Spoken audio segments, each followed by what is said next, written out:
There's a spirit at Bryan Health, a passion that says we can make it better, stronger, to raise our kids, to build our future, to move forward together.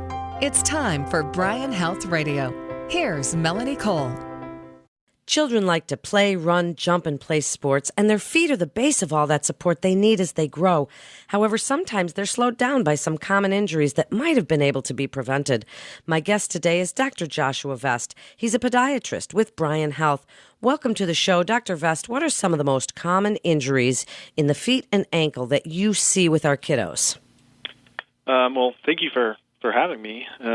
Certainly, injuries to children's feet and lower extremities is a common thing that we deal with and treat. I think that there has been a growing trend in children participating in year-round sports and competitive sports. We've seen a rise in kids participating in club team sports, and with that, there's certainly been an increase in children's foot pain and foot injuries as well.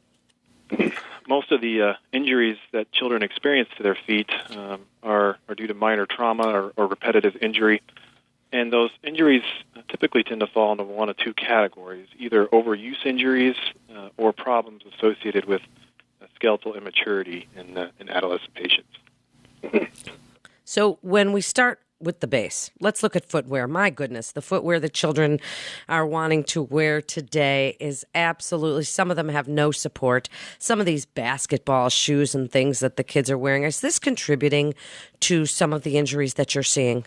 Well, yeah, it certainly can. I think you're right. I think there has been kind of a tendency and a trend towards some of the more minimalist shoes and shoes that lack the adequate support that a skeletally immature foot needs as a child grows and as they develop. So certainly shoes that are very flat, like you had described, a basketball shoe or skate shoe or deck shoe, certainly don't give kids the support they need. One of the more common things I'll have patients come to me with is the concern about flat feet in children and children having feet that the arch appears to be flat.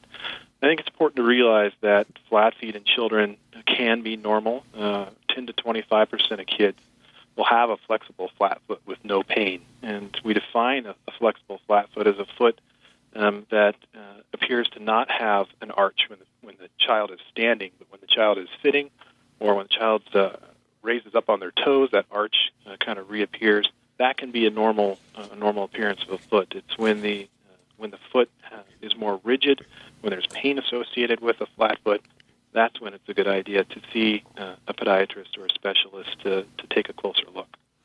Dr. Vest, people, again, they're wearing these footwear for maybe not the right activities that they're doing. They wear them for gym class and such. Do you think parents, if they're seeing this flat foot or if the children are experiencing pain, can run out to Walgreens and get one of the Spankos or Superfeet orthotics and shove those things in there and take care of the problem? Do you think that orthotics need to be a prescription? Can we try that first line of defense? What do you do when a child has that pain in their foot?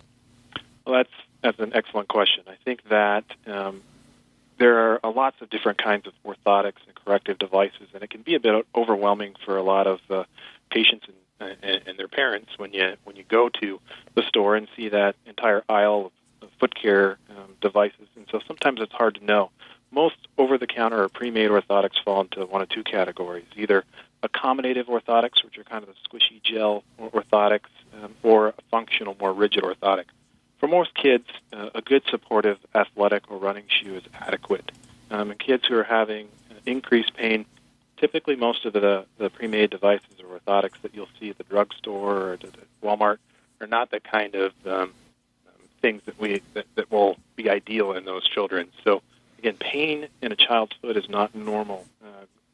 We hear people talk about growing pains and kind of associating that with a child's pain, but pain in the foot is not normal. And if kids are complaining of pain or limping or walking differently, really a thorough examination and potentially an orthotic specific to what the injury is. Dr. Vest, what is Seaver's disease? Seaver's disease is one of a number of problems we'll see in pediatric patients associated with skeletal immaturity or with developing growth plates. So Seaver's disease, although the term disease can be kind of intimidating, is truly just a inflammation and injury associated with the growth plate in the heel bone, the calcaneus. So it's most common in children between the ages of 7 and 14, and we see it most often in patients who are in sports that involve running or jumping. It's very common in children who are playing cleated sports, so sports like soccer and other sports where they wear cleated shoes. It's typically a self-limiting injury, meaning that as that growth plate begins to close, the patient's symptoms will often subside. In the meantime, the treatment is typically supportive, so that means orthotics or a heel cup in the patient's shoe. There are some stretching exercises and physical therapy that can come to sometimes help with things like Seaver's disease as well. So then what else do you see with children? Are they twisting ankles and straining their ankles or spraining their ankles? Are you seeing plantar fasciitis? Or what are you seeing in children that parents can hopefully prevent? And then what would you like us to do about it? Well, that's an excellent question as well. I think that most commonly in children we're seeing overuse injuries associated with either tendinitis or ankle sprains. Plantar fasciitis is typically a more common ailment that we'll see in older individuals. It's not quite as common in children, but we will see it on occasion too. So I think the big thing is that, especially with ankle pain and ankle sprains, there tends to be a tendency to undertreat those type of injuries. So when a child experiences an ankle sprain or is complaining of an injury to their ankle, there tends to be a tendency to undertreat the injury. Oftentimes in children, the growth plates in the ankle can be injured as well. This is something that doesn't routinely show up real well on an X-ray and can be missed by someone who doesn't specialize in treating these kind of injuries. The pediatric ankle fractures are the second most common growth plate fracture in children, second only to wrist fractures, and oftentimes they can be missed. So in a child who has pain or an ankle sprain that is impeding their ability to bear weight, or they're having pain that's not getting better relatively quickly, further evaluation for those type of injuries by a specialist is almost always warranted. Dr. Vest, do these kinds of injuries cause trouble later in life? People say, oh, well, if you've ever sprained your ankle, you're going to have arthritis in your ankle when you grow up. Is that true? Well, typically with ankle sprains, when treated correctly, they should not be a long-term and a lifelong injury. There are three primary ligaments that support the ankle, and when a child experiences an ankle sprain that's bad enough to involve swelling or bruising, these are some of the warning signs that those ligaments have been injured or possibly even disrupted or torn. When we treat these type of injuries initially and aggressively with immobilization and removing the child from athletic activities or things that can exacerbate it, their bodies are able to heal those ligaments and able to repair the ankle on their own. It's in cases where we have neglected ankle sprains or these type of injuries that don't receive adequate treatment that we can end up with chronic instability. We can end up with injuries that can be long-term and nagging injuries.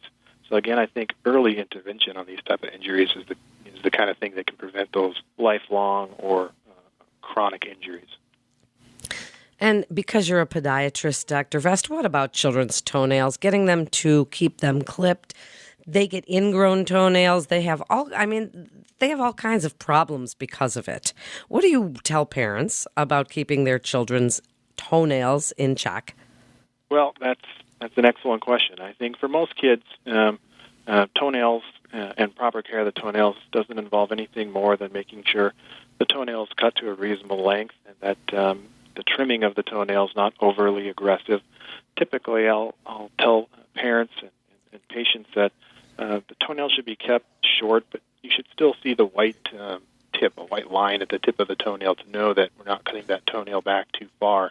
Unlike our fingernails, our toenails live in a dark, moist environment, which tends to harbor a lot of bacteria and fungus. And so sometimes if we're over-aggressive, it can be a situation that's ripe for infection. And kids can get ingrown toenails. shoes that are too tight in the toe box are also something that can predispose kids to ingrown toenails.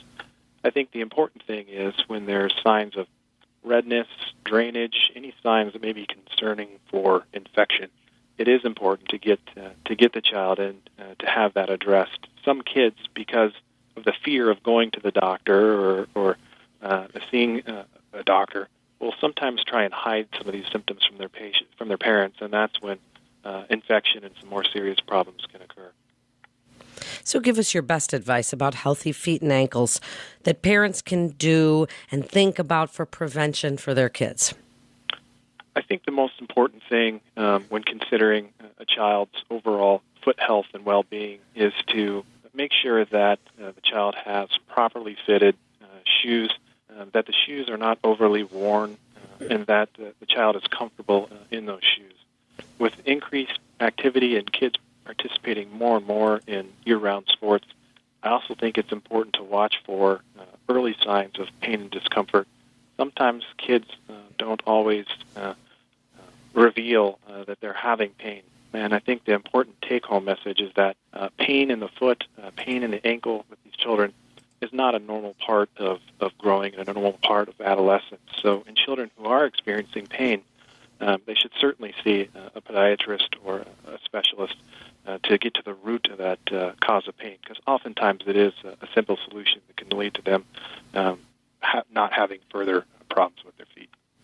And why should they come to Bryan Health Podiatry for their care? Well, I think at Bryan, we're fortunate to have a situation where we have multiple foot specialists and podiatrists on staff who have a history of being kind of at the forefront of treatment of foot and ankle injuries.